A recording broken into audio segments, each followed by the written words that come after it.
Activity number? 1.9. Activity 1.9. 9.1. 1.9.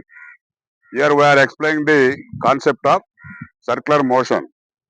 The object is moving with a constant speed in a circular path. No. Circular path. Yes. We are taking the radius of 70 centimeters. 70 centimeters. All of you observe that the object is always moving in a circular path. To move the object in a circular path, it needs some force. That is, some force is needed. With the help of the one person is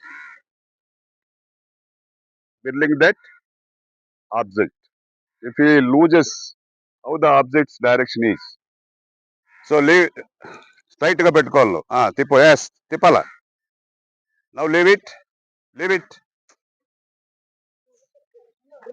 Direction ఎలా వెళ్ళింది straight గా వెళ్తుంది కాబట్టి object circular path లో ఉన్నప్పుడు తిప్పు speed is that is the change if you leave the force the object is not interested to revolve in a circular path if we applied some external force, with the help of that force the object is moving in a circular path.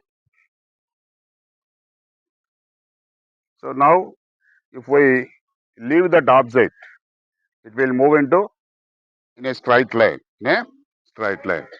So the objects are always not interested to move in a circular path. So to move any object in a circular path, we need some forces like centripetal. అంటే అభికేంద్ర బలం అంటాం తెలుగులో. అభికేంద్ర బలం. ఆ అభికేంద్ర బలం వల్ల వస్తువు వృత్తాకార మార్గంలో తిరుగుతూ ఉంటుంది. అభికేంద్ర బలాన్ని మనం గాన వదిలేస్తే వెంటనే వస్తువు స్పర్శరేఖ వెంబడి చక్కగా వెళ్ళిపోతుంది. అది కాన్సెప్ట్. ఓకే.